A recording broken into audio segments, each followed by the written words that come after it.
Hello viewers, welcome to my channel.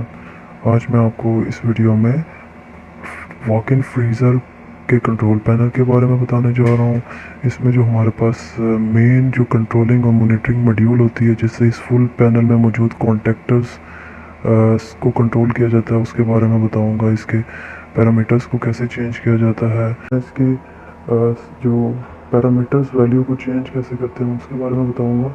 उसके लिए हमें मेन्यू में जाना पड़ेगा, प्रोग्राम मोड में जाना पड़ेगा, जिसके लिए हम सेट बटन प्लस ये डाउन की को प्रेस करते हैं इसके सेटिंग में जाने के लिए या प्रोग्रामिंग मोड में जाने के लिए। आपको मैं सेटिंग में लेके जाके दिखाता हूँ। जी व्यूअर्स, मैं आपको प्रोग्राम मोड में ले आया हूँ। Set button plus down arrow की को हमने तीन सेकंड तक प्रेस किया था। हम प्रोग्रामिंग मोड में आ गए थे, जो कि चंद सेकंड बाद ऑटोमेटिकली डिसअपेयर हो जाता है अगर आप कुछ की प्रेस नहीं करेंगे। मैं दोबारा इसको लेके जाता हूँ प्रोग्रामिंग मोड पे। व्यूअर्स, मैं आपको इसके सेटिंग मोड में ले आया हूँ, प्रोग्रामिंग मोड में ले आया हूँ। सबसे पहला मैसेज जो है हमारा हाई शो होता है। इसका मतलब होता है ये जो डिफरेंशियल सेट पॉइंट होता है कंप्रेसर के कट इन होने के लिए, वो यहाँ से हम सिलेक्ट करते हैं। सेट का बटन प्रेस करके हम इसकी वैल्यू देख सकते हैं, यानी कि हमारा सेट पॉइंट अभी जो है -19 है। जब हमारा 16 होगा तो हमारा कंप्रेसर जो है वो स्टार्ट हो जाएगा। नेक्स्ट वैल्यू आप देख सकते हैं OT आता है। OT होता है टेम्परेचर प्रोब कैलिब्रेशन। ये जो है हमारे ऑफसेट थर्मोस्टेट प्रोब को एडजस्ट करने के लिए होता है। ये हम यूजली यूज़ नहीं करते हैं। नेक्स्ट हमारे पास जो आता है P2P होता है, ये एवोपरेटर प्रोब प्रेजेंस है। आपको उनके बारे में बताऊंगा जो कि हमारे ज़्यादा यूज़ होने वाले फीचर्स हैं या पैरामीटर्स हैं, उनके बारे में बताऊंगा आपको। हमारे पास आगे AC आता है, एंटी शॉर्ट साइकिल डिले है, जो कि हम 0 से 50 मिनट्स तक हम सिलेक्ट कर सकते हैं, जो कि कंप्रेसर स्टॉप होने के बाद या रीसेट करने के बाद जो है हमारे पैनल को ये अवेल कर सकते हैं। हम इसकी सेटिंग को प्रेस करने सेट को प्रेस करके हम इसकी सेटिंग सेलेक्ट कर सकते हैं। अभी जो हमने 1 डिग्री सेलेक्ट किया हुआ है। नेक्स्ट हमारा आता है RES।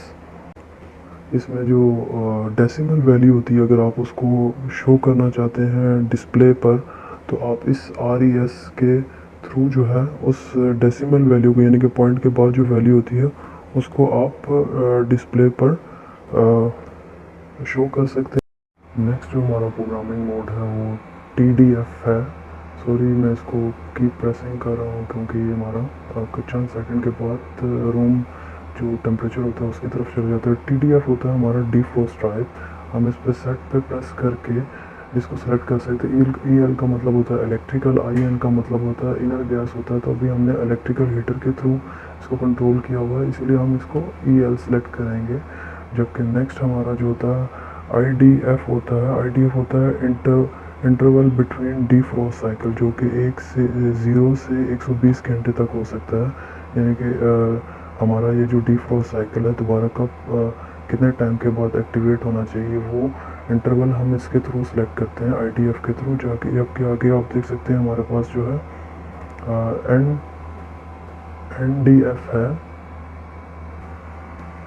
MDF जो होता है ये हमारा मैक्सिमम लेंथ फॉर डिफ्रॉस्ट, यानी कि जो कितनी देर के लिए हमारा जो है डिफ्रॉस्ट मोड एनेबल रहना चाहिए, उसके लिए होता है।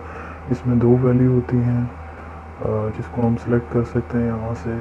आगे आप देख सकते हैं हमारे पास नेक्स्ट जो है FND FNC है। FNC के बारे में आपको बताता हूँ।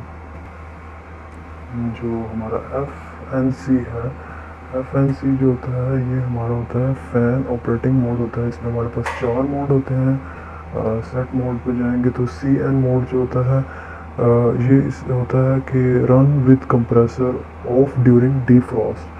जबकि नेक्स्ट हमारा 0N होता है, जो कि हमारा कंटिन्यूसली मोड है और डिफ्रॉस्ट के दौरान जो हमारा एवोपरेटर फ़ैन जो होता है वो ऑफ रहता है। CY जो है हमारा run with compressor on during defrost.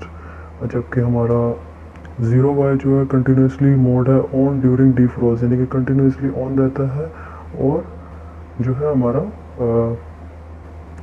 जो कंटिन्यूसली ऑन रहता है, इवन डिफ्रॉस्ट मोड पर भी ऑन रहता है। तो हम यहाँ से कोई भी वैल्यू को सिलेक्ट कर सकते हैं, सेट बटन प्रेस करेंगे तो सेट हो जाएगा। जबकि हमारा नेक्स्ट जो आता है एफ एन डी जो होता है fan delay after defrost.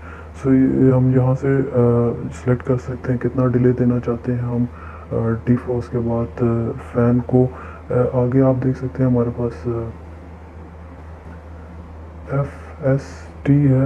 F S T जो है फैन स्टॉप टेम्परेचर हम यहाँ से सिलेक्ट कर सकते हैं कितने टेम्परेचर पर हम जो है अपने फ़ैन को स्टॉप करना चाहते हैं। उसको हम इसको सेट बटन पे प्रेस करके जो है सिलेक्ट कर सकते हैं। ये आप देख सकते हैं हम जो सेटिंग की हुई है। नेक्स्ट हमारे पास जो आता है ALU आता है। ALU जो होता है मैक्सिमम टेम्परेचर अलार्म जो है वो है यहाँ से अपीयर होता है कि कितने टेम्परेचर पे आपको अलार्म अपीयर होना चाहिए। मैक्सिमम जो टेम्परेचर है वो 110 रखा हुआ है।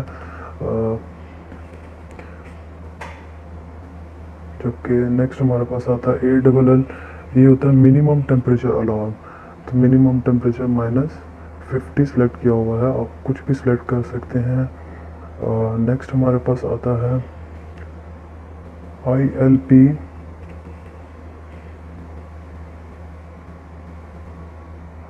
I1P जो है हमारा इसके साथ हम क्या इसको सेकंड डिजिटल इनपुट प्रायोरिटी बोलते हैं।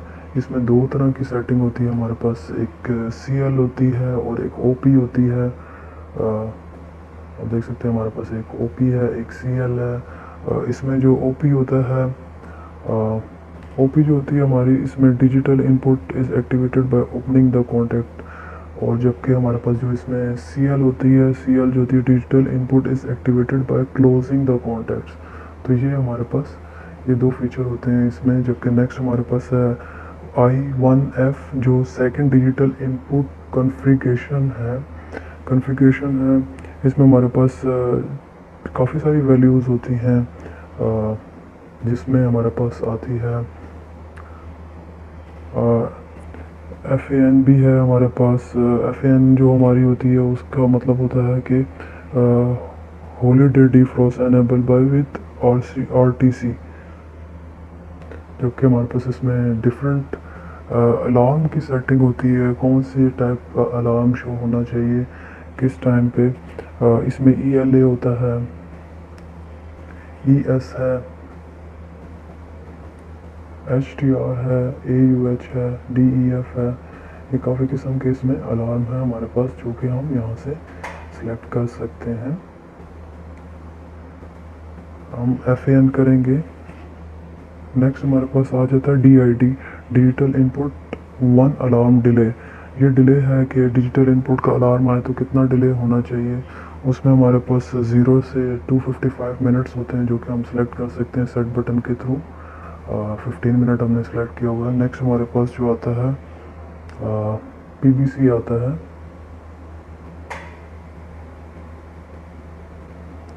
PBC जो होता है हमारा, इसमें टाइप ऑफ प्रोब होती है जो कि हमारे इंस्ट्रूमेंट के लिए यूज़ की जाती है, उसको हम सिलेक्ट करते हैं। PBC में हमारे पास दो सिलेक्शन होती है, NTC होती है और एक PTC होती है। ये दो सिलेक्शन होती है। नॉर्मली हम NTC सिलेक्ट करते हैं। और जबकि आगे आप देख सकते हैं हमारे पास PBC के बाद DP2 आता है। Thank you so much for watching. Don't forget to subscribe my channel. Do share with your friend. Thank you. Bye bye.